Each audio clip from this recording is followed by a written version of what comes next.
bentuknya bulat, cakram bikonkav, dan tidak memiliki inti. Gitu. Terus selanjutnya ini ada di Aves, reptil dan juga Pisces. Jadi seperti ayam, kemudian ular, ikan dan sebagainya. eh Eritrositnya ini akan terlihat seperti ini. Jadi bentuknya ini oval atau elips, kemudian dia memiliki inti sel.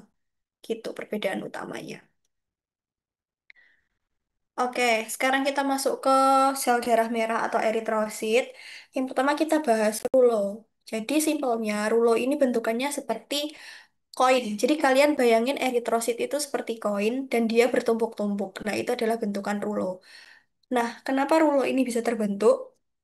Karena dia ini biasanya dibiarkan dalam udara yang terlalu lama. Gitu.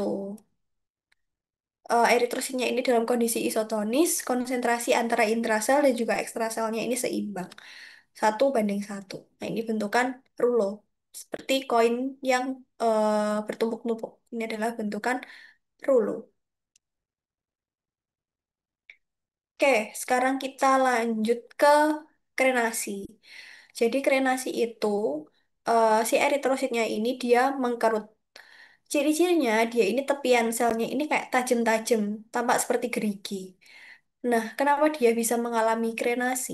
Ini yang normal seperti ini, yang kiri yang aku tunjuk, sedangkan yang kanan yang ditunjuk oleh panah merah ini dia mengalami krenasi. Nah, kenapa dia bisa mengalami krenasi?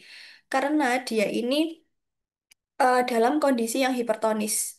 Jadi, lingkungan luarnya ini dia konsentrasinya ini lebih tinggi gitu. Di lingkungan sekitarnya ini konsentrasinya lebih tinggi, sedangkan di dalam eritrositnya sendiri ini konsentrasinya lebih rendah. Gitu. Jadi cairan yang ada di dalam eritrosit dia ini keluar ke ekstrasel gitu. Jadi dari hipotonis dia keluar ke hipotonis, makanya selnya ini mengkerut gitu.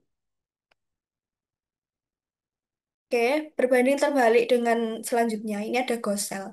Kalau yang krenasi dia tadi kan dari yang hipotonis dia keluar ke lingkungannya yang hipertonis. Kalau yang gosel, dia ini dalam suasana yang hipotonis. Jadi cairan di dalam selnya ini dia lebih tinggi. Oleh karena itu, H2O, cairan yang ada di luar dia ini masuk ke dalam selnya ini sendiri karena cairan itu mengalir atau masuk dari konsentrasi tinggi ke konsentrasi yang rendah. Dari konsentrasi yang rendah ke konsentrasi yang tinggi. Jadi dia dari luar, dia masuk ke dalam sel ini, menyebabkan sel ini membesar gitu. Makanya dinamakan dengan ghost cell. Warnanya pucat dan tidak beraturan. Seringkali kalau kelebihan cairan ekstrasel, dia ini bisa menyebabkan pecah gitu. Ah, bentar ya guys.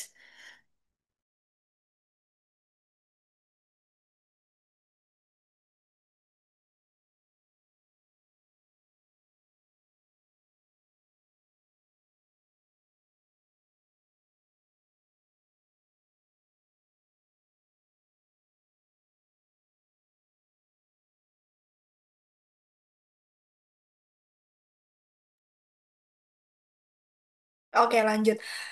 Dari eritrosit, apakah ada yang ditanyakan, guys? Dari ketiga bentukan, rulo, krenasi, dan juga gosel.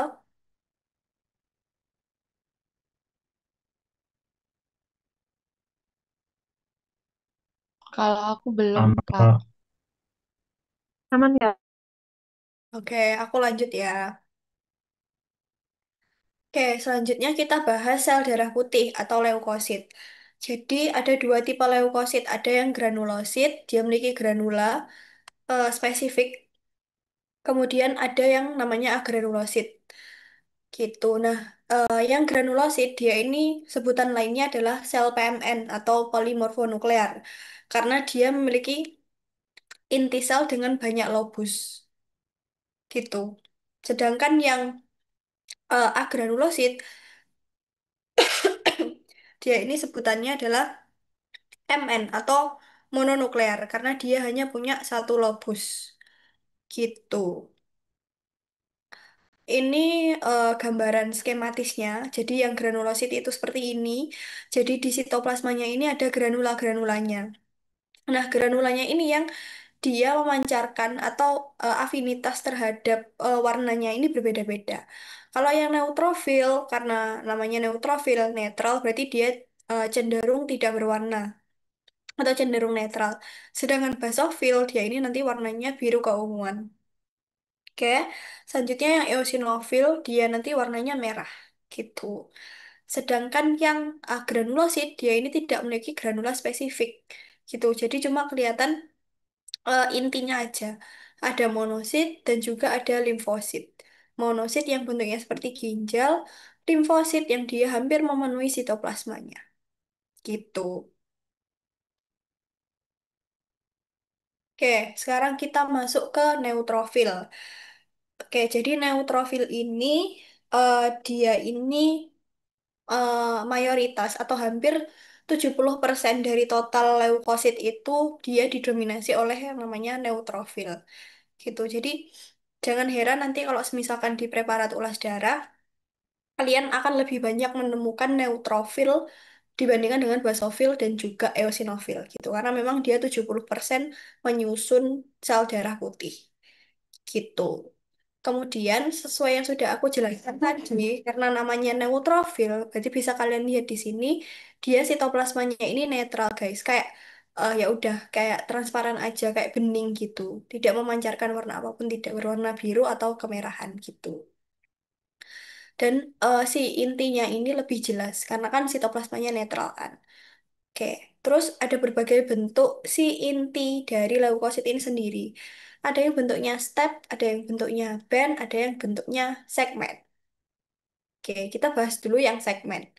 Karena eh 70%, 70%, 50% dari neutrofil, hampir ya, separuhnya dari neutrofil, dia ini tersusun atas segmen neutrofil. Sedangkan 20-nya itu step. Yang ini, sisanya itu band. Gitu. Jadi kembali lagi jangan heran nanti kalau misalkan di preparat ulas darah kalian lebih banyak menemui segmen neutrofil. Karena balik lagi segmen neutrofil itu yang paling banyak ditemukan di ulas darah. Karena memang komposisinya mereka yang paling banyak gitu. Oke, terus kita bahas dulu yang segmen ya. Gimana cara membedakan si segmen sama step atau sama band? Jadi segmen itu aku lihatnya di segmen itu kayak pasti ada filamen atau kayak jembatan gitu untuk menghubungkan antara satu lobus ke lobus yang lainnya gitu. Nah, itu tandanya. Nanti kalau misalkan kalian lihat di mikroskop juga ada kelihatan kayak garis. Nah, itu biasanya menandakan kalau dia ini adalah segmen gitu. Terdiri dari 2 sampai 5 lobus. Ini kan satu, ini dua, ini tiga, ini empat. Nah, ini kan menandakan dia segmen. Gitu. Terus lanjut ke band. Band ini bentuknya kayak tanda pentung atau huruf I. Nah, ini adalah band neutrofil. Gitu. Sedangkan step ini yang paling khas, dia ini menyerupai huruf. Bisa huruf C, bisa huruf U, bisa huruf S. Gitu. Oke, jadi nanti kalau misalkan ditanya sel apa, berarti jawabnya harus lengkap. Step neutrofil, band neutrofil, atau segmen neutrofil itu harus jelas. Gitu. Karena kalau kalian jawab neutrofil aja itu salah. Gitu. Jadi harus tahu ini segmen, ini band, atau ini step. Gitu. Nah, fungsinya si neutrofil ini apa? Dia ini early fagositosis. Jadi dia ini adalah sel darah putih yang pertama kali datang untuk fagositosis. Gitu. Nanti ada lagi monosit, kalau nggak salah ya monosit dia yang late fagositosis.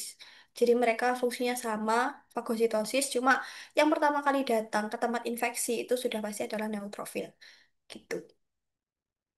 Oke, sekarang kita lanjut ke eosinofil. Namanya aja adalah eosin. Berarti nanti dia sitoplasmanya ini akan terwarna kemerahan karena granulanya ini berwarna merah. gitu. Nah, sama kayak si neutrofil, dia ini juga harus disebutin dia segmen atau step gitu. Karena kalau dijawab eosinofil aja itu salah juga. Gitu. Jadi harus lengkap. Yang boleh hanya dijawab apa namanya eosinofil, basofil, neutrofil itu hanya basofil aja. Jadi neutrofil, eosinofil itu harus lengkap dia bentuknya step, band atau segmen gitu. Terus fungsi dari eosinofil ini dia pertahanan terhadap parasit dan juga reaksi alergi. Gitu. Jadi kalau ada alergi, dia yang meningkat itu kadar dari eosinofilnya. Gitu. Oke. Nah, yang ini, yang ketiga ini ada basofil. Jadi disebut basofil karena dia granulanya bersifat basofilik. Kemudian dia ini satu-satunya leukosit yang granulosit yang hanya boleh dijawab basofil aja. Gitu. Jadi kalian nggak perlu nyebutin dia step, band atau segmen. Cuma basofil aja. Lainnya harus dijawab lengkap gitu. Terus oke, kenapa kok boleh dijawab basofil aja? Karena gini, si sitoplasmanya ini kan atau granulanya ini kan dia sifatnya basofil. Sedangkan inti selnya ini kan juga warnanya biru keunguan. Nah, itu kan akan rancukan antara si sitoplasma sama si inti selnya. Jadi kayak agak kesusahan, agak sulit untuk melihat si inti selnya ini bentuknya apa. Makanya kalian boleh menjawab basofil aja. Gitu. Terus di basofil itu ada yang namanya histamin dan juga ada yang namanya heparin. Nah, nanti dia fungsinya buat alergi yang histamin, yang heparin ini fungsinya adalah untuk mencegah pembekuan darah gitu. Nanti di teori ada. Oke, dari granulosit, leukosit granulosit, mungkin ada yang ditanyakan sebelum aku lanjut ke agranulosit.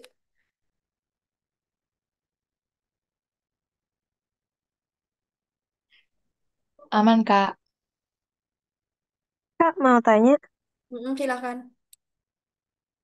Mas. Jadi untuk yang neutrofil sama eosinofil, eh, cara kita bedainnya yang pasti tuh artinya kalau neutrofil sitoplasmanya pasti selalu bening ya, Kak. Mau Betul. dia Mm-mm. dimanapun. Terus eosinofil artinya selalu merah. Maksudnya Iya, selalu berwarna lah. betul. Itu. Oke, makasih, Kak. Oke, yang lain adakah yang mau ditanyakan? Silakan.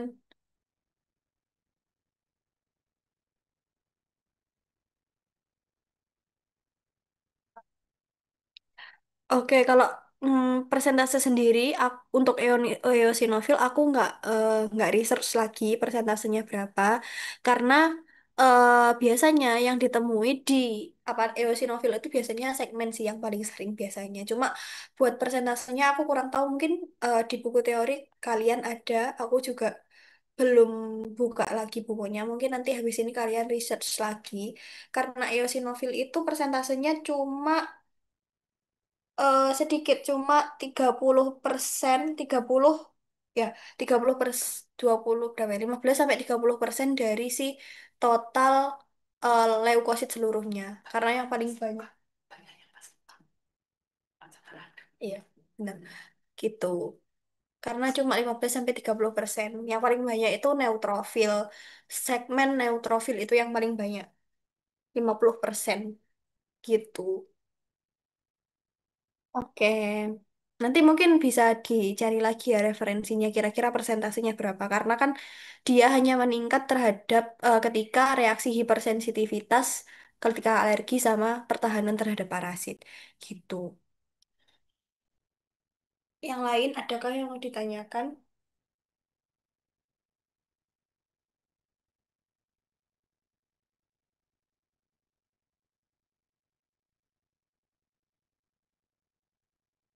Oke, aku lanjut ya. Sekarang kita lanjut ke yang agranulosit. Jadi di sitoplasmanya ini tidak ada granulanya, maksudnya tidak ada granula spesifiknya. Kalau yang tadi kan kita lihat ini kan granulanya berwarna biru, keunguan, yang ini kan berwarna merah, yang ini granulanya netral. Kalau yang ini kita identifikasi dari bentuk intinya aja. Kalau yang limfosit dia ini intinya ini hampir memenuhi keseluruhan dari sitoplasma gitu. Jadi sitoplasmanya ini hanya sisa sedikit aja gitu. Terus bentuknya juga bulat gitu. Terus fungsinya dia ini memproduksi sistem imun spesifik. Ada yang sel B, ada yang sel T. Sel B itu untuk imunitas humoral, sel T itu untuk imunitas seluler gitu. Oke, lanjut ke monosit. Nah, monosit ini dia memiliki bentukan yang khas, yaitu bentuknya seperti ginjal atau kacang. Ini bisa kalian lihat kayak gini. Dan monosit ini bentuknya akan selalu seperti ini gitu. Jadi nggak bakal berubah bentuk. Selalu berbentuk seperti ginjal atau kacang. Dan sitoplasmanya tidak bergranul. Fungsinya untuk fagositosis, tapi fagositosis yang late fagositosis. Jadi yang fungsinya fagositosis itu ada dua, ada neutrofil dan juga ada monosit gitu. Kalau yang early fagositosis itu ada neutrofil, kalau yang late fagositosis itu ada monosit.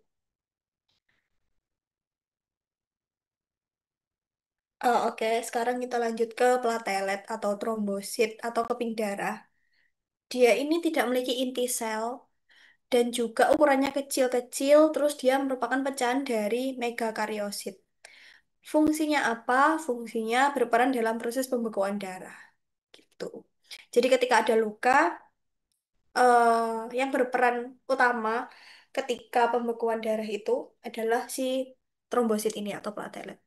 Nah, ini ada apa ya perkembangannya dia. Dia asalnya dari myeloid stem cell, kemudian megakaryoblast. Blast itu berarti bakal calon dari megakariosit, terus berkembang jadi megakariosit baru ke platelet.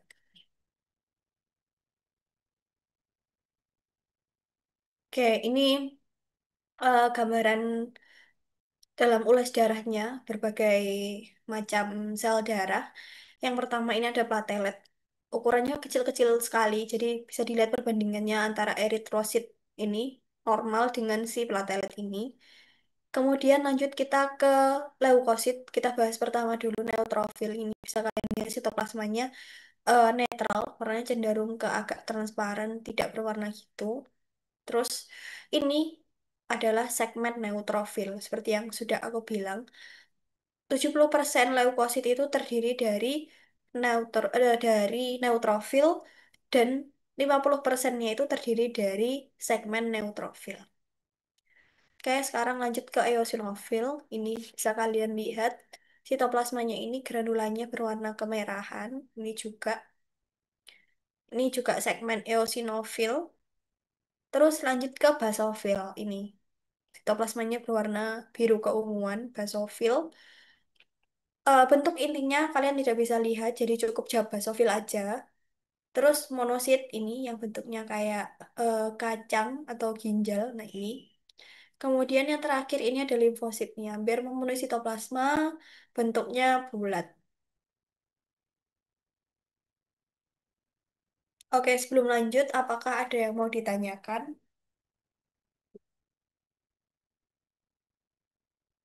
Kak mau tanya, Ya, silahkan. jadi kan untuk basofil sama limfosit tuh untuk bentukannya kan hampir mirip, cuman bedanya kan kalau limfosit itu intinya tuh yang berwarna biru keunguan terus nggak memenuhi kan. Tapi kalau seandainya intinya tuh besar, terus cara bedain sama basofilnya gimana ya Kak? Oke, jadi gimana cara membedakan antara limfosit dengan basofil? Jadi limfosit itu pasti akan selalu kelihatan sitoplasmanya, gitu. Kayak sitoplasmanya bening gitu, itu pasti selalu kelihatan. Sedangkan yang basofil, itu kamu beneran tidak bisa melihat sitoplasmanya karena memang dia sitoplasmanya dipenuhi sama granula dari si basofil itu sendiri gitu. Jadi ada inti sel dan ada granulanya. Nah, sitoplasmanya itu dia nggak bisa kelihatan karena tertutupi oleh granula itu sendiri. Sedangkan yang limfosit dia kan nggak punya granula yang spesifik, makanya dia sitoplasmanya ini nggak tertutupi sama si granula, tapi dia tertutupi oleh si inti selnya itu sendiri. Tapi inti sel itu tidak akan memenuhi keseluruhan sitoplasma, jadi pasti ada sitoplasma yang kelihatan gitu. Kayak yang ini. Ini kan kelihatan basofilik kan. Tapi kalian masih bisa lihat ini ada sitoplasmanya tersisa segini dikit gitu. Tapi di sitoplasmanya kan nggak ada granulanya. Ini masih kelihatan sitoplasmanya kayak bening gitu. Nah, itu adalah ciri dari limfosit. Kalau yang basofil, kalian benar-benar nggak bisa lihat sitoplasmanya itu. Gitu.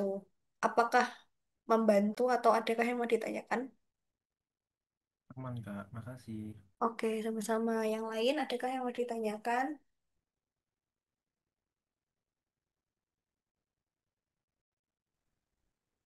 Masih belum, Kak.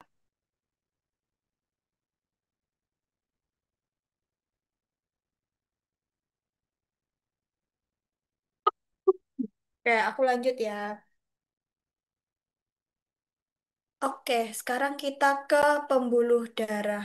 Ini ada arteri dan juga ada pembuluh darah vena. Oke, lanjut aja. Jadi, arteri itu fungsi utamanya dia membawa darah yang kayak akan oksigen, kecuali arteri pulmonalis. Dan vena ini yang dia membawa darah kayak akan karbon dioksida, kecuali vena pulmonalis gitu. Jadi, arteri pulmonalis itu kebalikannya. Dia membawa darah banyak akan karbon dioksida, sedangkan vena pulmonalis yang membawa darah banyak oksigen. Nah, pertemuan keduanya, gabungan keduanya ini, sambungan keduanya ini disebut dengan kapiler. Kapiler ini dia eh apa ya?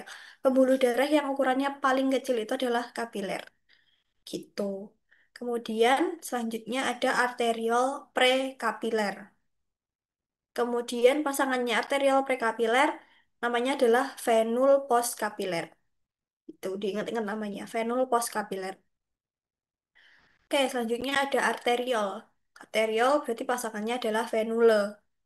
Kemudian arteri kecil, pasangannya vena kecil. Arteri sedang, pasangannya vena sedang. Ada arteri besar atau aorta, di sini ada vena besar atau vena cava. Gitu. Oke. Oke, kita bahas yang pertama ini ada kapiler. Jadi pembuluh darah yang paling kecil itu adalah kapiler. Dia menghubungkan antara arteri dan juga vena. Nah, cirinya si kapiler ini apa sih? Dia ini hanya terdiri atas selapis endotel saja. Jadi cuma selapis endotel gitu. Jadi dindingnya ini tipis banget. Itu adalah ciri dari kapiler. Oke. Kemudian di beberapa organ tertentu, kapiler ini mengalami eh, pelebaran. Contohnya aku sebut aja di organ hepar. Nah, di hepar itu kita tidak bisa menyebut dia kapiler. Kita menyebut dia adalah lumen, namanya adalah lumen sinusoid. Gitu. Jadi lumen kapiler yang lebar itu namanya adalah sinusoid. Gitu.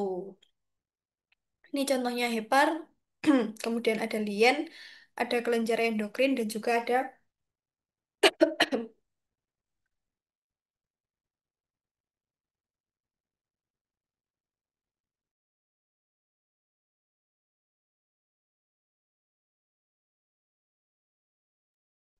ada di mukosa kavum nasi. Gitu. Nah, ini adalah eh si kapilari itu sendiri hanya terdiri dari selapis endotel saja. Kemudian di sini ada RBC. RBC itu apa? RBC itu adalah red blood cell. Benar ya, guys?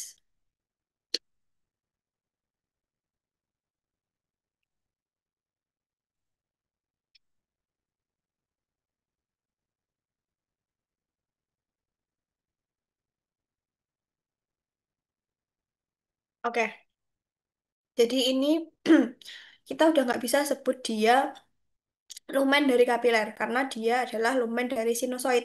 Kapiler yang melebar ini tandanya dia memanjang gitu. Kalau kapiler normal dia kan bulat. kayak gini.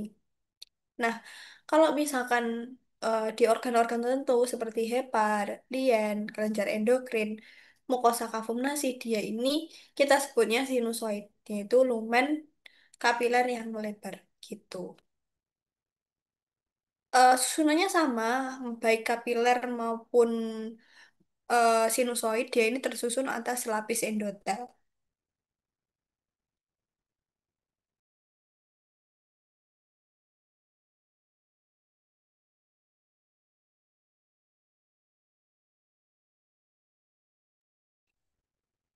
Oke, lanjut ke arterial prekapiler. Jadi dia lebih tebal daripada kapiler. Dia ini terdiri dari ini selapis endotel dan juga ada otot polos.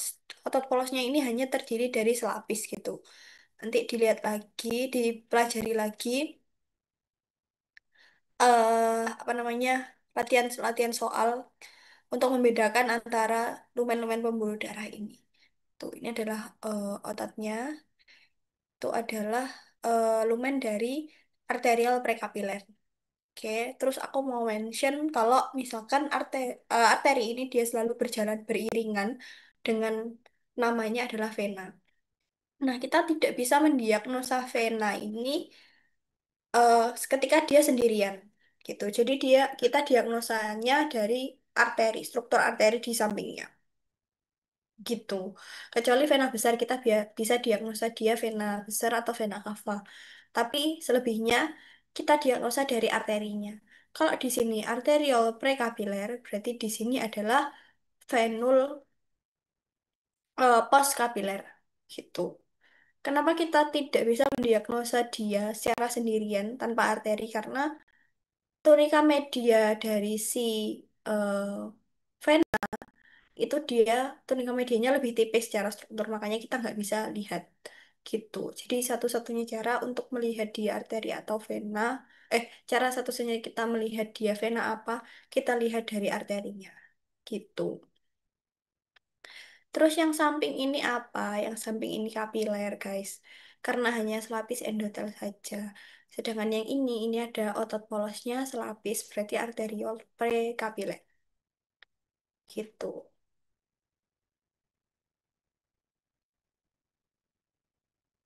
Oke, masuk lebih arteri yang lebih besar lagi.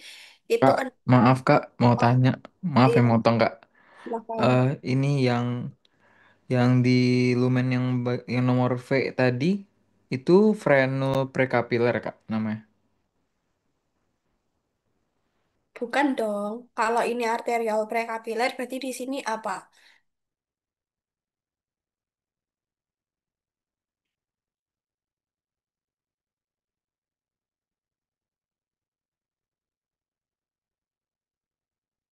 Ayo dilihat lagi di PPT depan.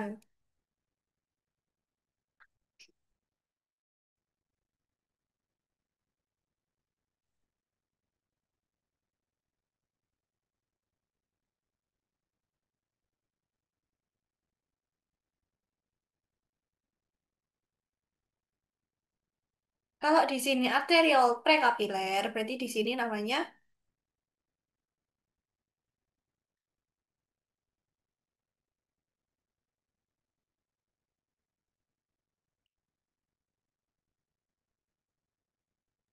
Frenul postkapiler Kak.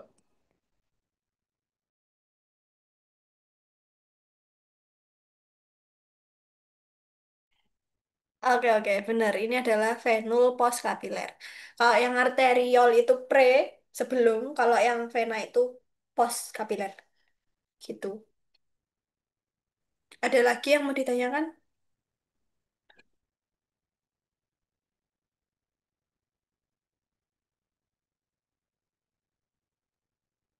Oh, kalau aku aman Kak. Makasih Kak. Oke. Oke, lanjut. Kita ke arteriol. Berarti arteriol pasangannya adalah venule ini. Ini arteriol, yang ini adalah venule. Oke. Di arteriol kita itu bisa menemukan otot polos itu 2 sampai 5 lapis otot polos. Kalau yang tadi kan arteriol prekapiler dan juga venul postkapiler kan hanya satu lapis otot polos. Sekarang kalau di arteriol dia ini 2 hingga 5 lapis otot polos. Gitu.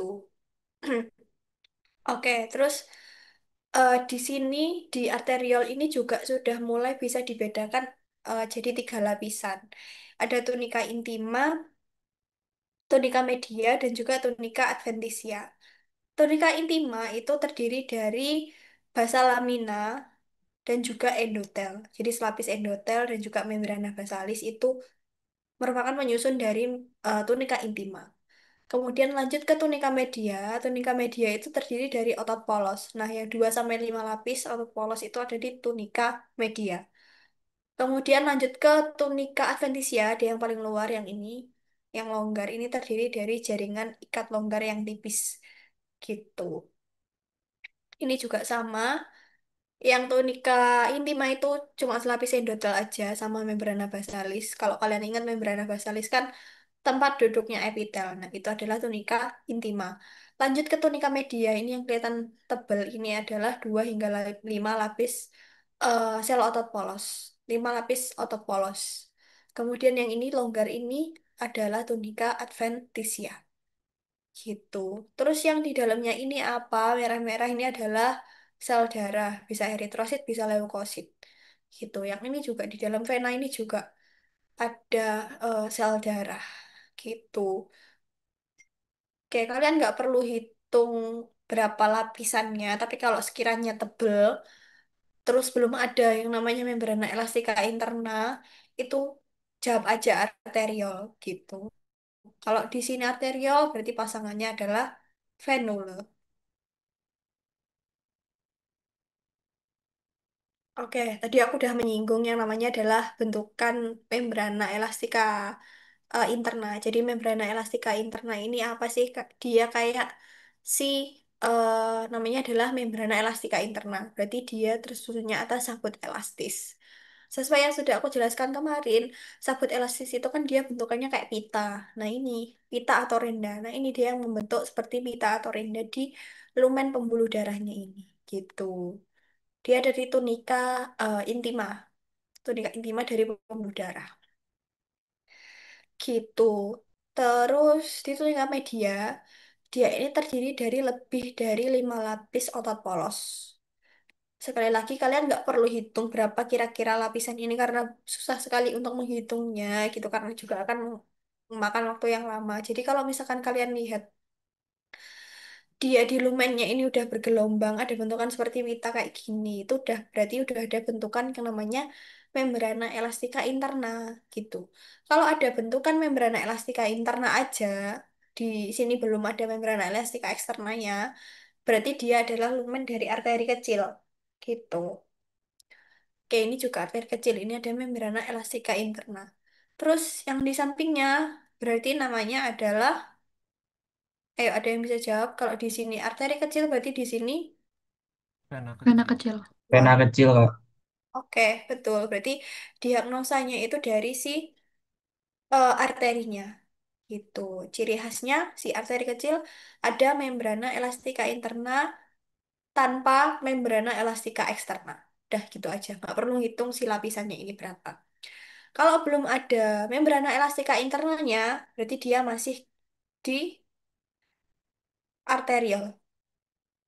Gitu. Kalau udah ada membrana elastika internalnya, dia arteri kecil. Gitu. Lumen apa? Lumen arteri kecil. Lumen apa? Lumen vena kecil. Bentukan apa? Bentukan membrana elastika interna. Lapisan apa? Kalau ditunjuknya di membrana elastika interna terus ditanya lapisannya apa, berarti jawabannya adalah tunika intima. Kalau ditunjuknya di sini, berarti jawabnya tunika media. Kalau tunjuknya di sini, tunika adventisia. Oke, sekarang lanjut ke arteri sedang atau medium arteri. Dia ini kurang lebih sama kayak arteri kecil, cuma bedanya dia ada tambahan satu bentukan yang namanya adalah membrana elastika eksterna. Yang ini, yang di luar namanya adalah eksterna kan. Eksterna kan berarti di luar. Gitu.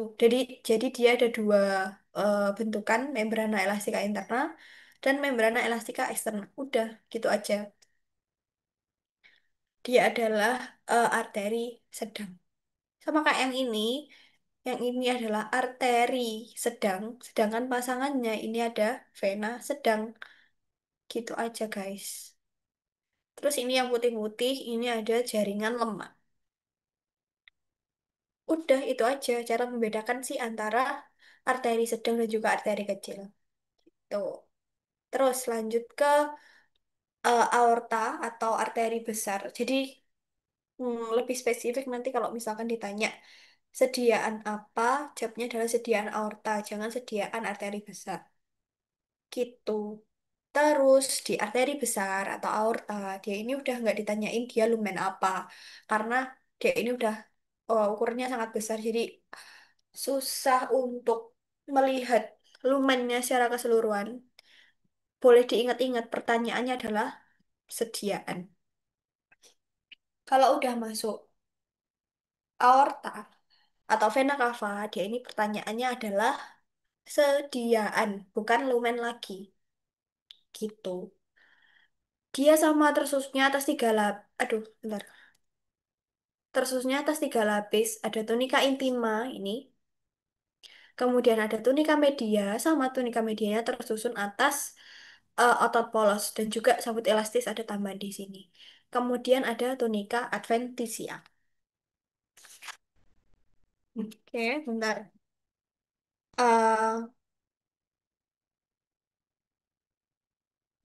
Eh, terus kalau ada yang tanya, membrana elastika eksterna dan juga membrana elastika internanya kemana? Jadi si MEI, aku singkat, atau membrana elastika eksterna atau MEE, dia ini sudah nggak ada karena dia ini sudah bergabung jadi satu membentuk yang namanya fenestrated elastic membrane. Jadi kayak udah tidak ada bentukan itu, dia udah berubah nama jadi bentukan fenestrated elastic membrane. Jadi kayak apa ya, rangkaian atau jalinan dari si sabut elastis gitu. Makanya disebut dengan fenestrated elastic membrane. Gitu. Tunika adventisia terdiri dari jaringan ikat longgar sama kayak yang tadi. Cuma bedanya dia ada pembuluh darah dan juga ada syaraf. Namanya adalah vasa vasorum. Sarafnya ini namanya adalah nervi vasorum. Gitu. Jadi kenapa ada vasa vasorum dan juga nervi vasorum? Karena saking tebelnya si dinding dari pembuluh darah ini, dia ini di tunika apa namanya, tunika media dan juga tunika adventisia. Tepatnya di tunika adventisia, dia ini ada bentukan, ada lumen itu, lumen khusus karena apa ya, inervasi dan juga vaskularisasi dari lumen pembuluh darah yang di sini itu tidak mampu mencapai si tunika adventisia itu gitu. Jadi penyaluran nutrisi dan lain-lain itu tidak sampai di tunika adventisia. Makanya ada namanya adalah lumen vasovasorum dan juga bentukan dari nervi vasorum. Itu fungsinya. Gitu guys. Terus apa ya? Lapisan tunika intima, lapisan tunika media, lapisan tunika adventisia. Sediaan apa? Sediaan aorta. Bentukan apa? Kalau di sini berarti jawabannya adalah fenestrated elastic membrane. Nah ini. Bentar. Oh nggak ada ya vasovasorum. Oke, nah ini. Ini adalah vasa vasorum dan juga nervi vasorum. Nih, menyalurkan oksigen nutrisi ke lapisan tunika adventisia dan sebagian dari tunika media. Karena difusi dari lumen ini tidak cukup menjangkau untuk lapisan tersebut. Gitu. Ini adalah lumen, nama khusus lumen. Kalau yang nervivasorum, dia ini adalah bentukan jaringan syaraf untuk mengatur kontraksi dan relaksasi otot polos dan juga dinding pembuluh darah. Gitu guys. Jadi kalau kalian lihat, ini kan tebel banget nih. Nah, vaskularisasinya kan ada di sini ya, di lumen pembuluh darahnya ini. Nah, vaskularisasi, dia itu tidak bisa mencapai si tunika adventisia dan sebagian dari tunika media ini. Makanya ada bentukan khusus, ada lumen khusus yang namanya adalah vasa vasorum. Gitu. Oke, sekarang lanjut ke vena cava atau vena besar. Jadi dia ini mirip dengan aorta karena dia ini pertanyaannya sudah sediaan, nggak mungkin ditanyain lumen, pertanyaan sudah sediaan, vena besar atau vena cava, gitu. Bedanya dari arteri apa? Bedanya dari arteri adalah si tunika media dari si pembuluh darah besar atau vena cava ini dia ukurannya atau ketebalannya ini nggak setebal si aorta. Jadi tunika medianya ini hanya tipis gitu. Sedangkan yang hampir memenuhi dari si sediaan vena cava ini ada di lapisan tunika adventisianya. Gitu.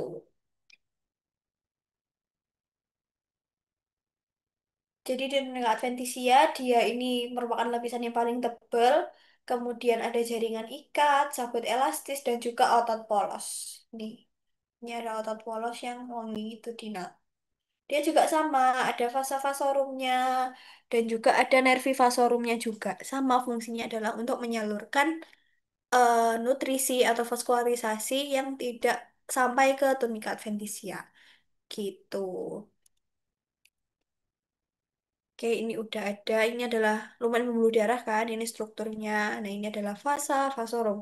Pertanyaannya apa? Nama khusus lumen. Diingat-ingat. Nama khusus lumen berarti jawabnya vasa vasorum. Bentukan apa? Nervi vasorum.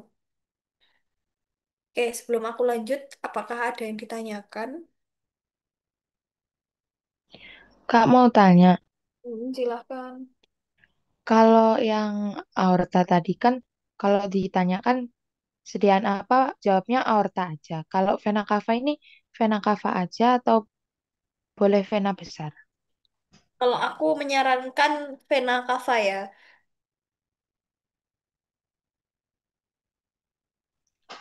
Baik Kak, terima kasih. Oke, aorta juga sama. Lebih baik dijawab sediaan aorta dibanding dengan sediaan arteri besar. Karena ya udah arteri besar itu adalah aorta, vena besar itu adalah vena cava gitu guys. Jadi lebih baik jawab yang spesifik aja. Kamu mau tanya. Silahkan. Jadi yang fasa vasorum sama nervi vasorum itu bakal ditunjuknya tuh di daerah tunika adventitia kan. Nah, Mm-mm. itu bentukannya ini tuh bakal kelihatan di di mikroskop apa kayak dilihat dari clue pertanyaan itu. Oke, jadi di mikroskop itu kelihatan, tapi nggak akan segede di sini gitu. Jadi kayak ya kalau histologi kan ya kecil banget guys. Mungkin kayak ini kan adalah ini fasa-fasa forum kayak sekecil itu gitu. Ini nggak kelihatan sih. Jadi nggak bakal mungkin segede ini. Atau mungkin kalau kalian beruntung bisa ketemu segede ini, tapi jarang sih yang segede itu karena fasa-fasa forum dan juga nervi vasorum ini kecil banget gitu. Jadi selain dari gambarnya di mikroskop, kalian bisa tandain dari si pertanyaannya ini gitu. Cuma eh, aku nggak jamin juga sih bentuk pertanyaannya akan membantu, pertanyaannya akan membantu kalian atau enggak gitu. Jadi boleh dilihat dua-duanya guys. Kalian lihat dulu di mikroskop itu bentukannya kayak apa. Kalau misalkan kecil banget dan ditanyanya nama khusus lumen, itu kemungkinan besar adalah fasa vasorum gitu. Oke, terima kasih Kak. Oke, adakah yang mau ditanyakan yang lain? Kak mau tanya boleh? Silahkan. Cara bedain penunjukan membrana elastika interna sama tunika intima pada arteri kecil gimana, Kak? Oke, penunjukannya. Penunjukannya sama, guys. Cuma beda pertanyaannya. Kalau misalkan membrana elastika interna itu ditanyanya bentukan. Kalau semisalkan tunika intima, dia ini pertanyaannya adalah lapisan. Gitu. Jadi misalkan kursorku di sini nih. Ini. Berarti ditanya bentukan apa? Jawabnya adalah membrana elastika interna. Lapisan apa? Tunika intima. Lumen apa? Kalau ini berarti lumen arteri sedang. Gitu. Oke, Kak, makasih. Oke, yang lain adakah yang mau ditanyakan?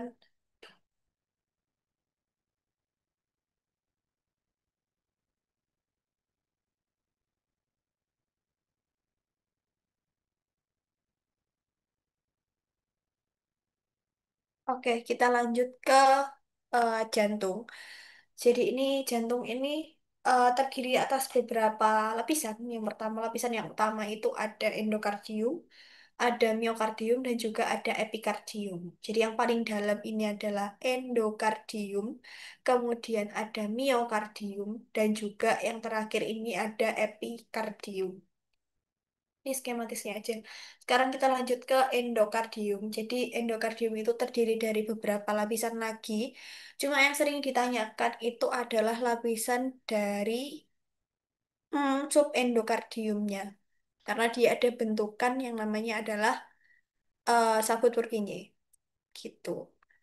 Endokardium itu terdiri dari apa aja? Ini ada endotel di sini, cuma selapis. Kemudian ada subendotel, dia terdiri dari jaringan ikat padat. Kemudian ada elastikomuskuler ini gabung sama sini. Kemudian ada subendokardium ini yang khas ada sabut Purkinje. Kemudian bawahnya ini udah miokardium. Gitu biasanya ditanyakan endokardium atau subendokardium. Oke, jawabnya ada pertanyaannya adalah sediaan apa? Jawabnya adalah sediaan jantung. Jangan lupa sediaannya adalah sediaan jantung. Lapisannya apa? Bisa endokardium, bisa subendokardium. Bentukan apa? Sabut Purkinje. Lapisan apa? Miokardium. Sediaan apa? Sediaan jantung. Oke, ini kita masuk ke miokardium. Namanya adalah miokardium. Mio itu kan otot. Kardium itu kan jantung. Berarti dia lapisan yang terdiri dari otot jantung. Gitu. Mungkin kemarin aku udah jelasin kan ya ciri-cirinya dari otot jantung. Gimana? Dia kan terdiri dari dia bercabang, kemudian ada bentukan yang namanya intercalated disc dan sebagainya. Ada garis gelat terangnya, tapi tidak sejelas yang otot skelet dan sebagainya kemarin aku sudah jelaskan. Nah, si otot jantung itu letaknya ada di miokardium ini. Gitu. Oke, sekarang ke lapisan yang ketiga. Lapisan dari jantung yang paling luar. Ini ada epikardium. Dia ini ada lapisan mesotel, ada juga submesotel, kemudian ada subepikardial, di sini subepikardial. eh Lumayan tebal si subepikardial ini karena dia mengandung atau banyak didominasi oleh jaringan lemak atau ini nama lainnya. Epikardial dipostisu gitu. Terus fungsinya dia menghubungkan antara si eh, epikardium dengan miokardium di bawahnya ini. Gitu. Sebentar ya guys.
Oke, lanjut. Jadi ini bagian yang paling luar, ini lapisan epikardium. Terus di bawahnya ini ada miokardium. Nanti ini kalau nggak kepotong, ini di bawahnya lagi, ini ada endokardium gitu. Pertanyaannya apa masih lapisan? Lapisan epikardium, sediaannya apa? Sediaan jantung. Oke, sekarang kita ke perikard. Jadi perikard ini mirip banget sama si epikardium. Dia ini perikardium seperti yang kalian tahu perikardium itu kan selaput pembungkus jantung. Dia tersusunnya atas epitel, tapi PP namanya adalah mesotel. Kemudian di sini itu cuma terdirinya dari jaringan ikat, ada sabut elastis, kolagen, dan juga lemak. Gitu. Nah, karena bentukannya mirip sama kayak yang epikardium, kita bedainnya dari bentuk pertanyaannya, guys. Kalau perikardium itu pertanyaannya sudah sediaan. Jadi, sediaan apa? Bentukannya kayak gini, berarti jawabnya adalah perikardium. Kalau yang ini, itu pertanyaannya adalah lapisan. Lapisan apa? Lapisan epikardium. Sediaan apa? Sediaan jantung. Sediaan apa? Sediaan perikardium. Gitu. Jadi nggak ada pertanyaan lapisan. Dia cuma satu pertanyaannya adalah sediaan. Oke, dari sini adakah yang mau ditanyakan? Kak, mau tanya, Silahkan. artinya untuk yang epikardium yang ditanyain cuma lapisannya epikardium ya? Yang apa, lapisan subepikardial sama mesotelnya nggak ditanyain ya? Enggak. Oke, makasih Kak. Oke, yang lain adakah yang mau ditanyakan?